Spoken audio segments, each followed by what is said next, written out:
Hi guys, how are you. एक बार फिर से आपका स्वागत है आपके अपने यूट्यूब चैनल हक आपका।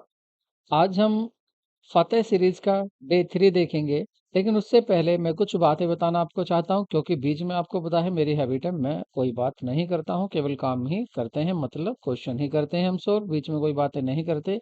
तो नंबर वन मैं आपको ये बताना चाहता हूँ, जो कैंडिडेट अब तक वेट में बैठे हुए हैं, जिसको ये डाउट लग रहा है कि 4.0 होगा या नहीं होगा, टीआरई 4.0 और 5.0 होगा या नहीं होगा, तो मैं आपको बता दूं। देखिए, अगर आप नोटिफिकेशन देखेंगे तो उसमें साफ लिखा हुआ है कि एवरी ईयर अब ये कराया जाएगा आपका टीआरई, टीचर रिक्रूटमेंट। जो आपका एग्जाम होगा बीपीएससी के द्वारा, वो हर साल कराया जाना है। आप दोबारा से कैलेंडर को देख लीजिए और इस इंतजार में मत बैठिए कि नोटिफिकेशन निकलेगा तब तैयारी करेंगे, क्योंकि अगर आप देखेंगे पैड बेसिस में आप देखेंगे तो सभी बच्चों ने तैयारी शुरू भी कर दी है। लेकिन आप अभी केवल यही देख रहे हैं कि कब आएगा और कब हम तैयारी करना शुरू करेंगे। तो जल्दी से इसकी तैयारी में आप लग जाइए, और इसलिए मैंने भी आपके लिए क्लास चला दी है। और आप कभी कंपेयर करके देखना, जो पेड क्लासेस वाले आपके साथी हैं और ये मेरी क्लास के नोट्स, दोनों की कंपेयर करना। ये अच्छे नोट्स हैं, वो अच्छे नोट्स हैं, या दोनों ही सेम है।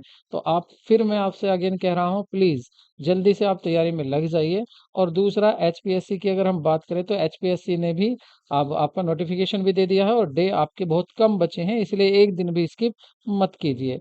तो आज की वीडियो शुरू करते हैं, लेकिन उससे पहले अगर आप फर्स्ट टाइम चैनल पर आए हैं तो चैनल को सब्सक्राइब करना और वीडियो को लाइक करना बिल्कुल ना भूलें। क्योंकि आपको भी पता है कि देखिए, अगर सब्सक्राइबर इंक्रीज हो रहे हैं तो हम भी मोटिवेटेड होते हैं और आपकी वीडियो ज़्यादा से ज़्यादा बनाते हैं, आपके लिए ज़्यादा से ज़्यादा मटेरियल इकट्ठा करते हैं, आपके लिए रात को भी काम करते हैं, ताकि आपके लिए अच्छे से अच्छा हम आपकी सफलता में योगदान दे सकें। तो शुरू करते हैं आज की वीडियो का फर्स्ट क्वेश्चन। और फर्स्ट क्वेश्चन है आपका, बहुत अच्छा क्वेश्चन है फर्स्ट हमारा। The money invested by the owner of the business, तो business is called, in the business is called, व्यापार के स्वामी द्वारा व्यापार में जो पैसा लगाया जाता है, धन लगाया जाता है, उसको क्या कहते हैं? तो उसको हम कैपिटल कहते हैं, गुड्स कहते हैं, या प्रॉपर्टी कहते हैं, या बिल्डिंग कहते हैं। तो उसको हम क्या कहते हैं? उसको हम कहते हैं आपका कैपिटल। उसको क्या कहते हैं? हम कैपिटल कहते हैं, पूंजी कहते हैं। पूंजी या कैपिटल क्यों कहते हैं? पूंजी कैपिटल क्या होता है? देखिए, कैपिटल या पूंजी आपका जो गुड्स या कैश कैश और गुड्स जो इन्वेस्ट किया जाता है बिजनेस में, जिससे बिजनेस स्टार्ट किया जाता है, उसको क्या बोलते हैं? उसको कैपिटल कहते हैं। अब यहाँ पर जो बात हुई थी, यहाँ केवल मनी की बात हुई थी, इसलिए आप क्या कहेंगे कि मनी जो लगाई है वो कैपिटल कहलाता है। ठीक है, मनी के साथ क्या हो सकता है? कोई गुड्स भी हो सकता है, कोई एसेट भी हो सकती है, जिससे आप बिजनेस को स्टार्ट कर रहे हैं। सभी किसके इक्वल होंगे? ये सभी आपके कैपिटल के इक्वल होते हैं। नेक्स्ट क्वेश्चन देखते हैं। What is the minimum of the book keeping? What is the meaning of book keeping? Book keeping का मीनिंग क्या होता है, अर्थ क्या होता है? Maintaining accounting in the opening books, opening book जो प्रारंभिक पुस्तक होती है उसमें अकाउंट्स को मेंटेन करना होता है, या preparing profit and loss account, या प्रॉफिट एंड लॉस अकाउंट को प्रिपेयर करना, या कैलकुलेटिंग नेट प्रॉफिट, या नेट प्रॉफिट को कैलकुलेट करना, और राइटिंग पार्टनरशिप डीड, या पार्टनरशिप डीड को राइटिंग करना। तो अकाउंटिंग की यहाँ पर बुक कीपिंग की बात हो रही है, तो ये होता है maintaining accounts in the opening book. जो शुरुआती बुक होती है, आपकी प्रारंभिक बुक होती है, उसमें उसका तो ये काम होता है आपका बुक कीपिंग का। क्योंकि बुक कीपिंग का कार्य कहाँ से शुरू हो जाता है? आइडेंटिफिकेशन से, और उसके बाद मेजरिंग, उसके बाद रिकॉर्डिंग, देन आपका समराइजिंग, क्लासिफाइंग और एनालाइजिंग, इंटरप्रिटेशन और कम्युनिकेशन। ये सभी तो काम होते हैं आपके अकाउंटिंग के, लेकिन बुक कीपिंग के क्या होते हैं? केवल समराइज तक। तो समराइजिंग तक आपका काम जो होता है, एक इसका होता है, बुक कीपिंग का होता है। तो ये क्या कर रहा है? केवल अकाउंट्स में या आपके जर्नल में रिकॉर्ड कर रहा है। ठीक है, बाकी प्रॉफिट और लॉस अकाउंट ये सब किसके काम हो जाते हैं? ये अकाउंटिंग के काम हो जाते हैं, और ये अकाउंटिंग की यहाँ पर बात नहीं कर रहा है। नेक्स्ट क्वेश्चन देखते हैं। कह रहे हैं, एक सेलर है, a seller sell his goods worth rupees 2000 to buyer for 1800 and difference to 100 is called। देखिए, 2000 रुपए का गुड्स है, और उसको बायर को कितने में बेच दिया है? 1800 रुपए में बेच दिया है। तो कह रहे हैं कि 200 रुपए जो यहाँ डिफरेंस है, ये क्या होगा? क्या ये कैश डिस्काउंट होगा, ट्रेड डिस्काउंट होगा, क्रेडिट सेल होगा, या बैड डेप्ट होगा? तो ये होगा आपका ट्रेड डिस्काउंट। ठीक है, इसका पर्पज क्या होता है? इसका पर्पज होता है सेल को इंक्रीज करना, या जो अपने कस्टमर से उनको इंक्रीज करना, या ट्रेड डिस्काउंट का ये पर्पज होता है। दूसरा, यहाँ पर इसकी अगर रिकॉर्डिंग की बात करें तो ट्रेड डिस्काउंट की रिकॉर्डिंग हम कहीं भी नहीं करते हैं। केवल कैश डिस्काउंट की हम रिकॉर्डिंग करते हैं। ट्रेड डिस्काउंट की कोई भी रिकॉर्डिंग हम नहीं करते हैं, मतलब जनरल एंट्री या किसी अकाउंट में हम इसको रिकॉर्ड नहीं करते हैं। देखिए, मैंने आपसे कहा था इंट्रोडक्शन ऑफ अकाउंटिंग की 3 वीडियो होने वाली है, और तीनों वीडियो में ऐसे क्वेश्चन काफी आए आए हुए हैं। इसलिए आप अच्छे से कर लें, क्योंकि इसके बाद आपकी अकाउंटिंग पूरी हो जाएगी। उसके बाद हमारा कल से एक नया चैप्टर शुरू होगा। तो नेक्स्ट क्वेश्चन देखते हैं। Which of the following is the objective of the taking responsibility? Responsibility लेने का क्या ऑब्जेक्टिव होता है? Authenticity, या accuracy of the amount recorded, या ownership, या none of the above, none of these। तो देखिए, ये जो होता है सही आंसर होगा ओनरशिप। अगर आप ओनरशिप ले रहे हैं, अगर स्वामित्व है, तो इसका मतलब क्या है? आपकी ही रेस्पॉन्सिबिलिटी है कि आपको किस तरह से अपने बिजनेस को रन करना है। नेक्स्ट क्वेश्चन देखते हैं।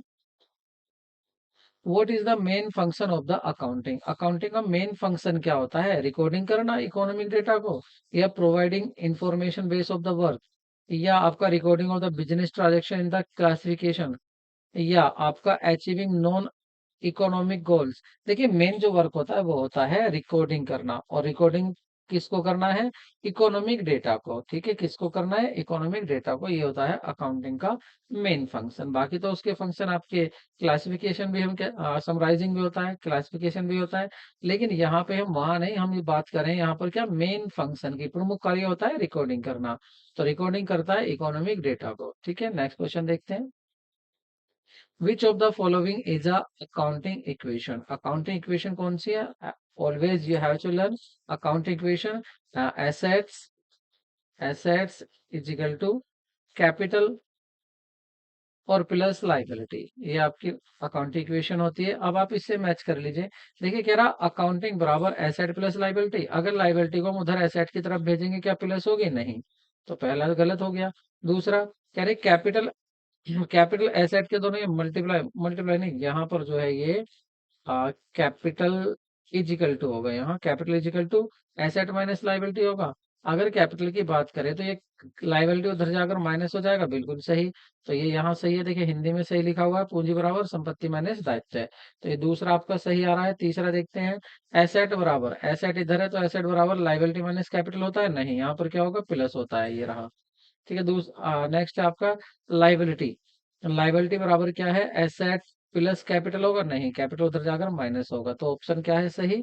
आपका बी सही है। अकाउंटिंग इक्वेशन की जल्दी ही आपको एक वीडियो मिलेगी, और फुल चैप्टर जित अकाउंटिंग इक्वेशन क्या होती है, कैसे इसको बनाते हैं, किस तरह से इससे संबंधित न्यूमेरिकल होते हैं, जो आपके एचपीएससी में भी पूछे जाते हैं। तो आप उस वीडियो को जरूर देखें, लिंक आपको डिस्क्रिप्शन में मिल जाएगा। नेक्स्ट क्वेश्चन देखते हैं। Capital account is a account. Capital account personal account होता है, रियल अकाउंट होता है, या अवास्तविक अनरियल होता है, या आपका अनरियल मतलब नॉमिनल, इसको नॉमिनल कहते हैं। नॉमिनल या नॉमिनल होता है, या नन ऑफ द अबव। तो देखिए, अगर हम बात करें यहाँ पर, जो ओनर होता है, जो ओनर होता है, ओनर के बिजनेस में अकाउंट होता है, उस अकाउंट को बोलते हैं हम कैपिटल अकाउंट। ठीक है, कैपिटल अकाउंट ये कम कब होता है? जब आप ड्राइंग करते हैं। और ये बढ़ता कब है? जब आप प्रॉफिट होता है बिजनेस में, तो ये आपका कैपिटल अकाउंट बढ़ता चला जाता है।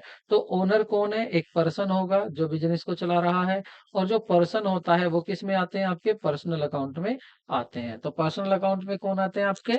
ये जो कैपिटल अकाउंट है, ये किस में आ जाएगा? आपका पर्सनल अकाउंट में आ जाएगा। आप इसको याद रखें, पर्सनल अकाउंट क्यों है? क्योंकि ये ओनर का अकाउंट है, और ओनर कौन है?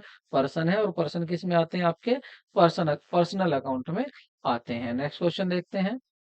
विच of the following is the correct accounting equation? Correct accounting equation कौन सी है? आप जल्दी से वीडियो को पॉज कर दीजिए, और इसका आप आंसर दीजिए कि इसका आंसर क्या होगा। तो इसने पहले कहा कि एसेट बराबर होती है ओनर इक्विटी, ऐसा नहीं है। एसेट बराबर होती है liability plus owner equity. Owner equity का मतलब है अब की बार कैपिटल से, कैपिटल की जगह क्या दिया हुआ है? Owner equity. तो लाइबिलिटी और ओनर इक्विटी दोनों मिलकर एसेट के टोटल के बराबर होती है। तो आंसर ये सही होगा, लाइबिलिटी प्लस ओनर। आगे देखते हैं, asset liability minus owner equity, नहीं। एसेट बराबर लाइबिलिटी और लाइबिलिटी बराबर बराबर ओनर इक्विटी, नहीं। तो सही आंसर क्या होगा आपका? बी सही आंसर होगा। नेक्स्ट क्वेश्चन देखते हैं, the institute of cost and workers accountants of India का प्रधान कार्यालय कहाँ पर है? तो दिल्ली में है, मुंबई में, चेन्नई में या कोलकाता? कोलकाता में। तो हेडक्वार्टर दिल्ली में है, मुंबई में, चेन्नई में, कोलकाता में। तो सही आंसर होगा यहाँ पर आपका कोलकाता। कोलकाता में आपका हेडक्वार्टर है। और बाकी जो आपकी काउंसिल है वो कहाँ पर है? वो दिल्ली में भी है, वो आपकी चेन्नई में भी है और आपकी मुंबई में भी है। तो हेडक्वार्टर कहाँ पर है आपका? कोलकाता में। नेक्स्ट क्वेश्चन देखते हैं, अरे आधुनिक लेखांकन प्रणाली का जनक किसे कहा जाता है? तो जो मॉडर्न अकाउंटिंग है वो किसको कहा जाता है उसका जनक? या लुइस प्रथम को कहा जाता है, या लुकास पैसियोली को कहा जाता है, या फिलिप कोटलर को कहा जाता है, या जे आर बाटली बॉय को कहा जाता है? तो सही आंसर होगा आपका लुकास पैसोलॉजी। ये कहाँ के? इटली के निवासी थे। और इन्होंने अपनी बुक्स में सबसे पहले बताया था, सबसे पहले क्या 1494 में बताया था इन्होंने कि डबल एंट्री सिस्टम क्या होती है। नेक्स्ट क्वेश्चन देखते हैं, कौन सा एक कार्य लेखांकन का नहीं है? पूछा गया है आपसे, विच of the following is not function of accounting? Accounting का फंक्शन कौन सा नहीं है? प्रॉफिट मैक्सिमाइजेशन करना, मतलब जो भी लाभ हुआ है उसको और बढ़ा चढ़ा कर दिखाना, या मीटिंग स्टेचुरी रिक्वायरमेंट, या जो वैधानिक जरूरतें हैं उनको पूरा करना, या protecting the asset of the business, business की जो संपत्तियां हैं उनकी रक्षा करना, या ऑर्गेनाइज रिकॉर्ड्स, या रिकॉर्ड्स को ऑर्गेनाइज करना। देखिए रिकॉर्ड को ऑर्गेनाइज करना ये भी फंक्शन होता है अकाउंटिंग का, और एसेट की प्रोटेक्टिंग करना भी होता है, और स्टेचुरी जो जरूरतें हैं उनको पूरा करना भी होता है। लेकिन वो प्रॉफिट मैक्सिमाइजेशन नहीं करती है अकाउंटिंग, ये अकाउंटिंग का कार्य नहीं होता है। तो option A is correct. Next question देखते हैं, एक व्यापारी ने 1 जनवरी को कह रहे हैं इन द बिजनेस नेट एसेट जो थी जनवरी ऑन जनवरी फर्स्ट, 1 जनवरी की बात कर रहे हैं। 1 जनवरी को जो आपकी बिजनेस की नेट एसेट थी, क्या थी? एसेट बिजनेस की जो थी वो थी आपकी 6,06,000 रुपए थी। और कह रहे हैं एंड ऑन जनवरी 31, और जनवरी 31 को, अगर 31 जनवरी को देखें तो 31 जनवरी को कितनी थी? ये 7,500 थी। उसके बाद कह रहे हैं if the withdrawal bye the owner during the January is 1,000, और 1,000 क्या है? उसने ड्राइंग भी कर लिया है। तो ड्राइंग कितना किया है? ड्राइंग यहाँ पर जो हुआ है, ड्राइंग मतलब अपनी पर्सनल जरूरत के लिए जो ओनर पैसा लेके गया है बिजनेस से, वो है आपका 1,000 रुपए। ठीक है, और आपसे पूछा गया है कि बताइए नेट इनकम क्या होगी जनवरी की। तो देखिए नेट इनकम के लिए फॉर्मूला हम क्या करते हैं, प्रॉफिट का फॉर्मूला हम क्या देखते हैं? प्रॉफिट का फॉर्मूला होता है जो आपकी क्लोजिंग कैपिटल होती है, जो आपकी क्लोजिंग कैपिटल होती है उसमें आप ऐड कर देते हैं, आप ड्राइंग को तो ऐड कर देते हैं और लेस कर देते हैं आपकी ओपनिंग कैपिटल या एडिशनल कैपिटल, इनको लेस कर देते हैं एडिशनल कैपिटल। अब यहाँ पर आप देखेंगे क्लोजिंग कैपिटल मतलब महीने के लास्ट में कितनी कैपिटल थी? 7,500 प्लस ड्राइंग कितना है? 1,000 ड्राइंग है, और माइनस ओपनिंग कैपिटल आपकी कितनी है? वो दी हुई है आपकी 6,000 रुपए, एडिशनल कैपिटल कुछ है नहीं। तो क्या हो जाएगा? 8.5 में से 6 जाएंगे तो 2,500 रुपए क्या हो जाएगी आपकी? ये इनकम हो जाएगी बिजनेस की। तो सही ऑप्शन क्या होगा आपका? Option B. तो option B is right. Next question देखते हैं, which of the following does not constitute a current liability? कह रहे हैं करंट लाइबिलिटी कौन सा नहीं है? यूपी पीसीएस में भी पूछा गया क्वेश्चन है ये। तो कह रहे हैं बिल्स पेबल, किसको पूछा है? करंट लाइबिलिटी को। फिर मैं बताता हूँ कि जो एक अकाउंटिंग साइकिल में दिया जाता है, जो ऐसी लाइबिलिटी जो एक अकाउंटिंग साइकिल में वापस कर दी जाती है उसको हम करंट लाइबिलिटी कहते हैं, और जो 1 साल या एक अकाउंटिंग पीरियड के बाद पे की जाएगी उसको हम बोलते हैं नॉन करंट लाइबिलिटी। तो बिल्स पेबल क्या होते हैं? ये भी करंट लाइबिलिटी होते हैं क्योंकि 1 साल में ही दिए जाते हैं। कॉन्टीजेंट लाइबिलिटी, इसका पता नहीं होता कि ये दे भी जाएगी या नहीं दी जाएगी, होगी भी या नहीं होगी। ये किसी एक घटना पर डिपेंड करती है इसका होना या ना होना। ट्रेड क्रेडिटर की बात करें तो ये भी आपका क्या है? देखिए एक होते हैं ट्रेड पेबल। क्या होते हैं? Trade payable. इसके अंदर दो चीजें आती हैं, एक होता है आपका बिल्स पेबल और दूसरा आता है यहाँ पर आपका ट्रेड क्रेडिटर्स, इन दोनों को मिलाकर बोलते हैं ट्रेड पेबल। ठीक है, तो ये भी क्या होती है, ये भी करंट लाइबिलिटी होती है। Interest outstanding on the debenture, देखिए डिवेंचर तो होते हैं आपके लॉन्ग टर्म लाइबिलिटी, बट अगर इन पर आपको इंटरेस्ट पे करना है तो वो इंटरेस्ट होता है आपका करंट लाइबिलिटी।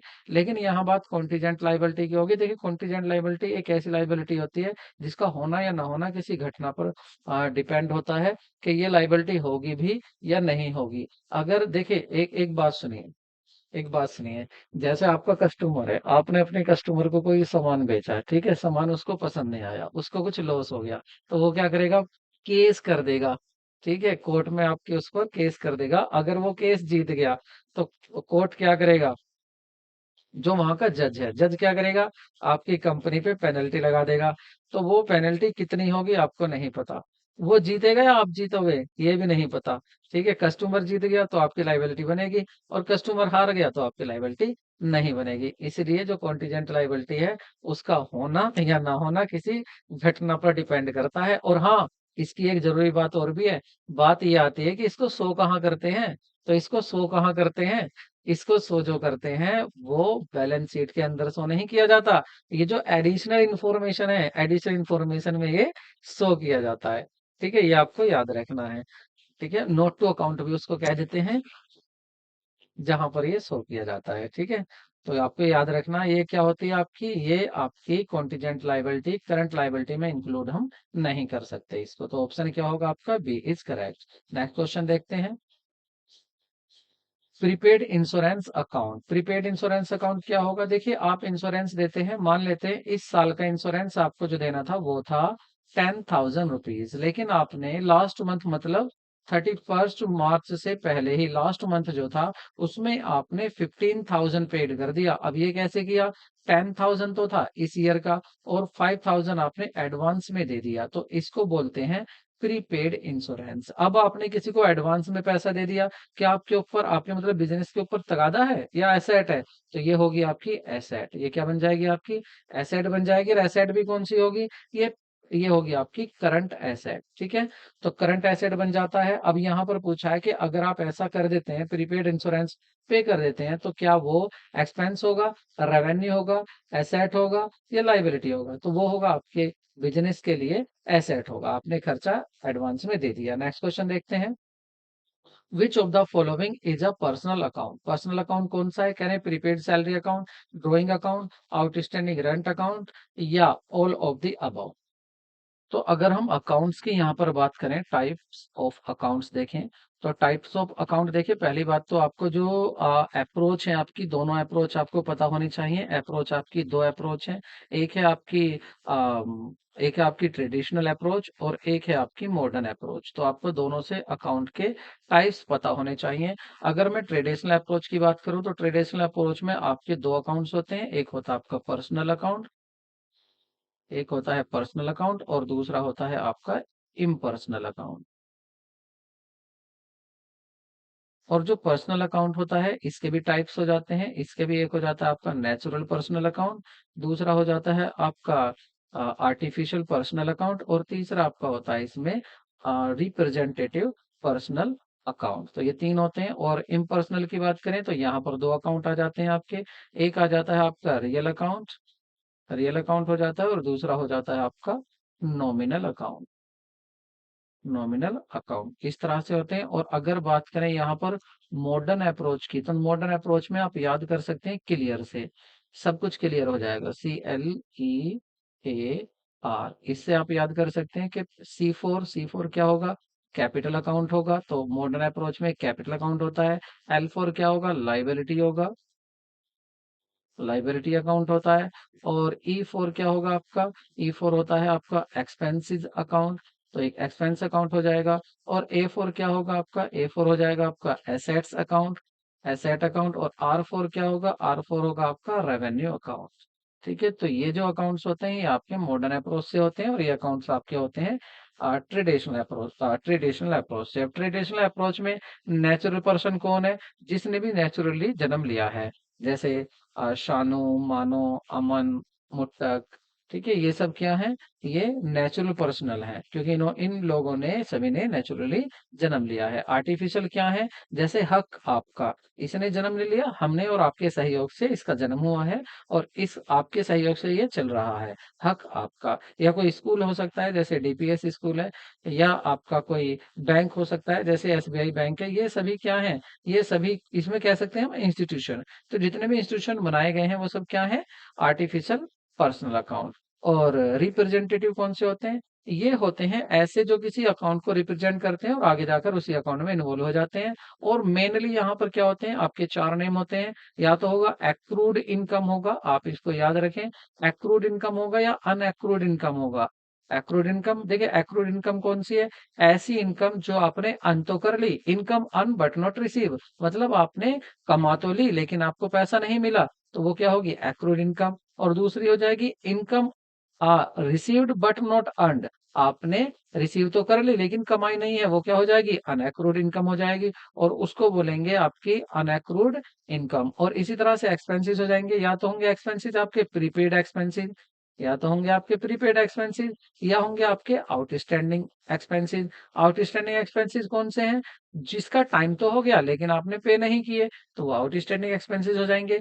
और प्रीपेड कौन से हो जाएंगे, जो आपने एडवांस में पे कर दिया ऐसे खर्चे, तो वो प्रीपेड एक्सपेंसेस हो जाएंगे। तो ये एक्रूड, अनएक्रूड, प्रीपेड और आउटस्टैंडिंग, ये चारों किसमें आ जाते हैं, आपके रिप्रेजेंटेटिव पर्सनल अकाउंट। अब आपसे अगर कहता है कि बताइए, अगर आपसे कह दे कि प्रीपेड एक्सपेंसेस अकाउंट बताओ कौन सा अकाउंट है, तो आप किस में से बताएंगे, तो आप किस में से बताएंगे, आप इसमें से तो ही बताएंगे कि ये जो है आपका क्या होगा, मतलब ये आपका आर्टिफिशियल होगा, नेचुरल पर्सन होगा, ये रिप्रेजेंटेटिव अकाउंट होगा। अगर तीन ऑप्शन, और अगर ऑप्शन दे दिया आपको पर्सनल, रियल, नॉमिनल, तो आप क्या कहेंगे, तो ये पर्सनल में हो जाएगा। तो आपको ये बात याद रखनी है। अब चलते हैं वापस अपने क्वेश्चन पर चलते हैं, क्वेश्चन में क्या पूछा गया था और उसका आंसर देने की कोशिश करते हैं। तो देखिए आंसर में क्या कहा गया था, कह रहे थे पर्सनल अकाउंट, पर्सनल अकाउंट पूछा था कि बताइए पर्सनल अकाउंट जो है आपका कौन सा होता है।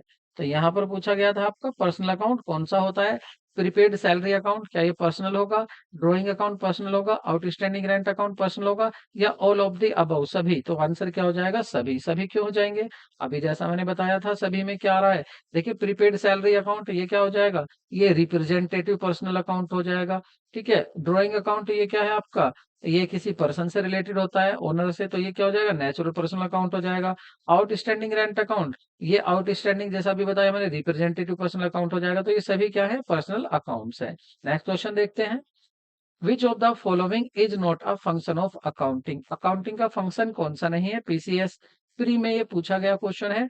कीपिंग सिस्टमैटिक रिकॉर्ड, या protesting property of the business, या मैक्सिमाइजेशन रिजल्ट, या मीटिंग लीगल रिक्वायरमेंट। ये क्वेश्चन रिपीटेड है, अभी इसी क्लास में शुरू में भी ये क्वेश्चन हुआ था, लेकिन पूछा मैंने क्यों है दोबारा, क्योंकि मैंने आपके प्रीवियस पेपर यहाँ पर काफी प्रीवियस क्वेश्चन भी लिए हुए हैं, जो प्रीवियस क्वेश्चन पूछे जा चुके हैं आपके एग्जाम में, तो मैंने वहां से क्वेश्चन लिए हैं। तो ये देखिए 2 बार पूछा जा चुका है, मैंने दोनों बार इसको यहाँ लिखा है। तो इसका क्या कहा था कि कार्य नहीं है, तो प्रॉफिट को मैक्सिमाइज करना ये अकाउंटिंग का कार्य नहीं है। नेक्स्ट क्वेश्चन देखते हैं, कह रहे हैं इसमें करेक्ट इक्वेशन कौन से नहीं है, तो इसे मैं नहीं बताऊंगा, इसे आप ही बताएंगे। ठीक है, आप मुझे पोज कर दीजिए और पोज करके आप बताइए सही आंसर क्या होगा। क्या एसेट बराबर लायबिलिटी प्लस कैपिटल होती है, नहीं होती। क्या एसेट, हाँ एसेट बराबर लायबिलिटी प्लस कैपिटल होती है, बिल्कुल होती है। तो फर्स्ट आंसर ये आपका क्या है, करेक्ट है। कैपिटल और capital is equal to asset minus liability नहीं होता है, और लायबिलिटी बराबर एसेट माइनस कैपिटल नहीं होता है। और कैपिटल, यहाँ पर अगर देखें हम लाइबिलिटी बराबर, देखिए कैपिटल है इधर, तो एसेट बराबर क्या हो जाएगा, कैपिटल प्लस लाइबिलिटी हो जाएगा। और यहाँ पर एसेट की अगर बात करें यहाँ पर, तो लाइबिलिटी जो है आपकी, लाइबिलिटी यहाँ पर आ जाएगी, और लाइबिलिटी उधर एसेट में कैपिटल माइनस हो जाएगी, तो ये क्या हो जाएगा, कैपिटल। देखिए गलत है, यहाँ पर जो है ये प्लस आएगा यहाँ पर। ठीक है, ये यहाँ पर प्लस आएगा, तो करेक्ट ऑप्शन आपका क्या हो जाएगा, एसेट बराबर लाइबिलिटी प्लस कैपिटल, ऑप्शन आपका ए इज करेक्ट। ठीक है, नेक्स्ट देखते हैं, नेक्स्ट क्या होगा। तो क्या है आपका आंसर, आप पॉज कीजिए और मुझे बताइए क्या आंसर है। देखिए इसने कहा है कौन सा करेक्ट नहीं है, कौन सा करेक्ट नहीं है, तो पहला तो करेक्ट है, ये तो करेक्ट हो गया। दूसरा चेक करते हैं। तो इसको एक बार मैं पहले इरेज कर देता हूँ और दोबारा से इस क्वेश्चन को करेंगे। ठीक है, मैंने थोड़ा सा यहाँ पर अब करेंगे इस क्वेश्चन को। ठीक है, तो इस क्वेश्चन को देखते हैं। तो देखिए यहाँ पर इसने कहा है कि कौन सा नहीं है। आप एसेट क्या होती है आपकी, asset is equal to capital plus liability होती है। तो देखिए asset is equal to liability plus capital, बिल्कुल सही हो गया, ये तो सही है। आगे देखते हैं कैपिटल। यहाँ हिंदी में देखें आप, कैपिटल मतलब कैपिटल इज इक्वल टू है, यहाँ capital is equal to asset minus liability. Capital बराबर क्या होगा, अगर एसेट माइनस लाइबिलिटी करें, मतलब ये वाली जो आपकी लाइबिलिटी इधर जाकर माइनस हो जाएगी एसेट में से। तो ये भी बात सही है, यहाँ भी ये भी करेक्ट हो गया। आगे देखते हैं, क्या लाइबिलिटी बराबर एसेट माइनस कैपिटल हो सकता है। अगर लाइबिलिटी को यहीं छोड़ दें तो ये कैपिटल उधर जाकर माइनस हो जाएगी एसेट में। तो लाइबिलिटी बराबर क्या हो जाएगा, एसेट माइनस कैपिटल। तो ये भी यहाँ पर भी सही है। आगे देखते हैं, liability equal to asset plus capital हो सकता है क्या, लाइबिलिटी बराबर, लाइबिलिटी को तो यहीं छोड़ दो, ये कैपिटल उधर एसेट में जाकर ऐड होगी नहीं, जब यहाँ ऐड हो रही है तो उधर जाकर क्या होगी, माइनस होगी। तो इसलिए आपका ये जो है ऑप्शन डी सही नहीं है। और यही इसने पूछा था कि बताइए करेक्ट अकाउंटिंग इक्वेशन कौन सी नहीं है, तो ऑप्शन होगा आपका डी। नेक्स्ट क्वेश्चन देखते हैं, निम्नलिखित में से कौन सा लेखांकन का कार्य नहीं है, कार्य पूछा नहीं है। तो सिस्टमेटिक रिकॉर्ड तो लेखांकन रखता है, प्रॉपर्टी की भी प्रोटेस्टिंग करता है, प्रॉफिट मैक्सिमाइजेशन नहीं करता है। और ये देखिए यहाँ पर भी कितने साल आया हुआ है, ये क्वेश्चन काफी इंपॉर्टेंट है, आप इसको याद कर लें।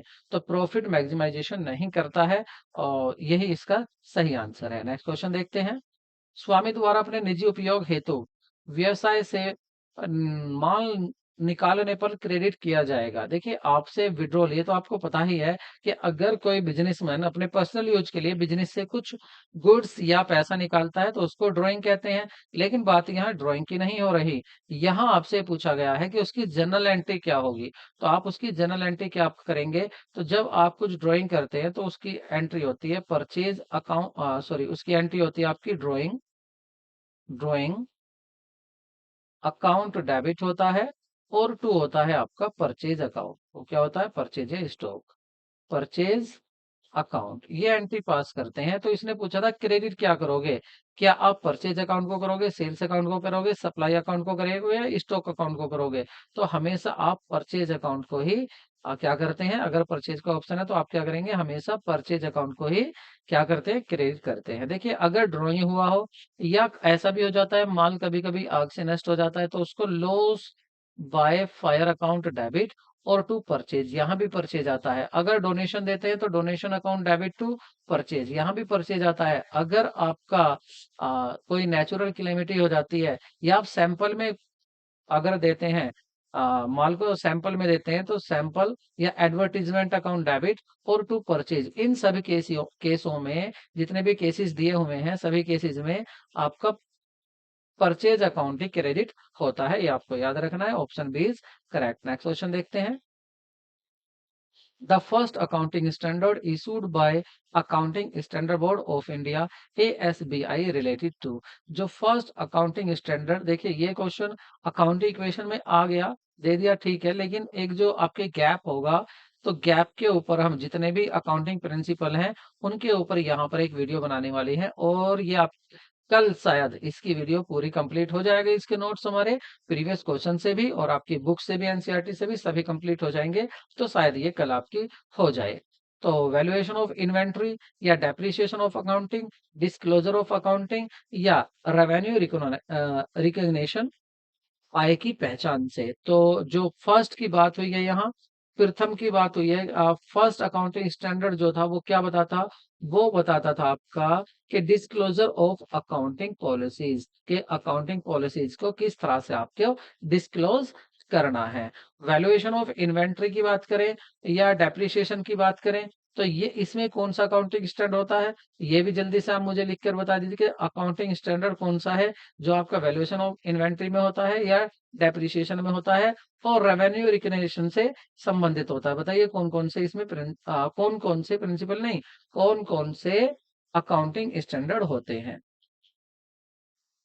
अब देखिए आप, देखिए वैल्यूएशन ऑफ इन्वेंट्री की बात करें तो अकाउंटिंग स्टैंडर्ड 2 होता है, डेप्रिसिएशन की बात करें तो अकाउंटिंग स्टैंडर्ड 16 होता है, और रेवेन्यू रिकग्निशन की बात करें तो अकाउंटिंग स्टैंडर्ड 9 होता है। लेकिन यहाँ पर हमसे क्या पूछा गया था, फर्स्ट, तो फर्स्ट में बताया गया कि लेखांकन नीतियां जो है उनका प्रकटीकरण किस तरह से उनको प्रकट करना है, वो बताया गया है अकाउंटिंग स्टैंडर्ड आपके 1 में। और जितने भी अकाउंटिंग स्टैंडर्ड होंगे इसको हम पूरे को डिफाइन करेंगे, इसलिए आप हमारे साथ बने रहिए। नेक्स्ट क्वेश्चन देखते हैं। The charter accountants act was enacted in the year. Charter accountants अधिनियम जो पारित हुआ था, तो कौन से ईयर में वो पारित हुआ था? नंबर वन, क्या आपका 1951 में हुआ था, या 1955 में हुआ था, 1959 में हुआ था, या 1949 में, मतलब 1949 में हुआ था? सही ऑप्शन होगा आपका डी, 1949। तो ये 1949 में हुआ था। नेक्स्ट क्वेश्चन देखते हैं। अंतर्राष्ट्रीय लेखा मानक समिति का लेखा मानक संख्या 2 का विषय है। देखिए ये अकाउंटिंग स्टैंडर्ड 2 की बात कर रहा है, बिल्कुल अभी बताया था थोड़ी देर पहले। वो क्या था? वो था आपका valuation and presentation of inventory. Appreciation से नहीं था, इंफॉर्मेशन टू बी डिस्क्लोज से नहीं था, ये था आपका ए से। नेक्स्ट क्वेश्चन देखते हैं। Accounting in modern age is regarded as. आधुनिक युग में लेखांकन जाना जाता है। आधुनिक युग में अकाउंटिंग को क्या समझा जाता है? Art of recording, classifying, summarising the business transaction, या द लैंग्वेज ऑफ बिजनेस, या the sources of business information, या ऑल ऑफ द अबव। तो सही आंसर होगा आपका यहाँ पर the art of recording, classify, summarising of the business transaction. तो एक आर्ट से जो मैं आप जो अकाउंटिंग को मॉडर्न में समझा जाता है वो एक आर्ट कहा जाता है। और आर्ट भी किसकी है? रिकॉर्डिंग करने की आर्ट है, क्लासिफाइंग करने की आर्ट है, समराइजिंग करने की आर्ट है, और वो भी बिजनेस ट्रांजेक्शन को इन मॉनेटरी यूनिट्स में। तो सही आंसर क्या होगा आपका? A is correct answer. Next question देखते हैं।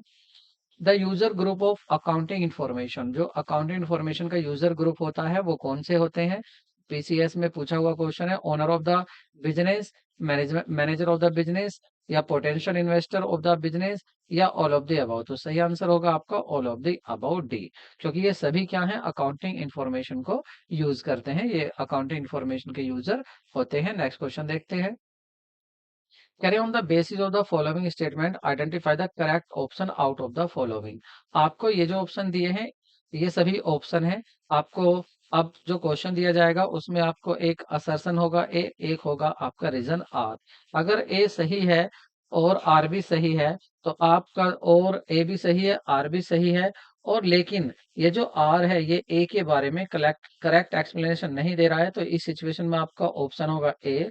यदि ए भी सही है, आर भी सही है, और करेक्ट एक्सप्लेनेशन भी दे रहा है आर, तो होगा ऑप्शन आपका बी। और यदि आपका सी होगा जहां पर ए और आर दोनों सही हैं, तो ऑप्शन होगा आपका सी। और जहां पर आपका ए ए सही है लेकिन आर सही नहीं है, तो वहां ऑप्शन होगा आपका डी। इस तरह से आपको ऑप्शन लेने हैं। नेक्स्ट अब देखते हैं कि इन पर क्वेश्चन क्या पूछा जाता है। देखिए पहला पूछा गया आपसे, कह रहा है under cash basis of accounting entries in the book of account are passed when cash is received और पेड। ये जो cash basis account, cash basis accounting है एंट्री, जिसमें कब पास की जाती है? जब कैश या तो आता है या जाता है, तो बात तो सही है। फिर कह रहे हैं under accrual basis accounting entry are passed in the book of account when transaction is enter into whether cash is received और नॉट। और यहाँ पर कह रहे हैं कि देखिए एक्यूरल बेसिस ऑफ अकाउंटिंग में क्या होगा कि ट्रांजैक्शन होना चाहिए, चाहे वो उधार हो या नगद हो। जब भी ट्रांजैक्शन हो जाएगा तभी उसकी रिकॉर्डिंग हो जाएगी। तो ए भी सही है, आर भी सही है, लेकिन आर जो है ए के बारे में ये नहीं बता रहा कि ऐसा क्यों होता है। क्या बता रहा है? बिल्कुल बता रहा है, क्यों कह रहा है कि ये कैश बेसिस पर था और एक्यूरल बेसिस में ऐसा नहीं होता, इसलिए कैश बेसिस में ऐसा होता है।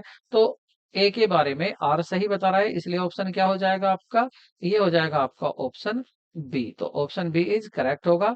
नेक्स्ट क्वेश्चन इसी तरह का देखिए, कह रहे हैं cash basis of accounting is not compatible with the matching principal. Matching principle cash basis में नहीं होता है, बिल्कुल सही है, क्योंकि यहाँ पर जो आउटस्टैंडिंग प्रीपेड इनको यूज नहीं किया जाता है, मतलब एडजस्टमेंट नहीं इन्वॉल्व की जाती हैं। और मैचिंग प्रिंसिपल क्या कहता है? मैचिंग प्रिंसिपल कहता है कि incurred earn revenue should be match whether the have been paid और नॉट। कह रहे हैं कि जिस ईयर की आप रेवेन्यू ले रहे हैं, अब आपने सेल करी हो तभी आप रेवेन्यू मानेंगे, चाहे आपको मिला हो या ना मिला हो। तो दोनों बातें सही हैं। और यहाँ पर करेक्ट एक्सप्लेनेशन क्या हो रहा है, आ, आर ए के बारे में क्या करेक्ट बता रहा है। देखिए यहाँ पर बात हुई थी नगदार, यहाँ पर बात हुई थी कैश बेसिस की, और यहाँ हो रही है एक्रूअल बेसिस की। लेकिन ये यहाँ पर इसके बारे में सही नहीं बता रहा, इसलिए ऑप्शन क्या हो जाएगा आपका, ए। नेक्स्ट क्वेश्चन देखते हैं। बस आज के लिए इतना ही, काफी क्वेश्चन हो चुके हैं आज, और वीडियो ज्यादा लंबी भी नहीं कर रही है क्योंकि यहाँ पर आपका काफी कुछ कॉन्सेप्ट क्लियर हो चुका है। और आशा करता हूँ वीडियो आपको पसंद आई होगी। अगर वीडियो पसंद आई हो तो वीडियो को लाइक करें, चैनल को सब्सक्राइब जरूर करें, ताकि हम आपसे लाइव क्लास भी ले सकें। इस टारगेट पर हम पहुंच चुके हैं। तो मिलते हैं नेक्स्ट वीडियो में। Take care, bye bye.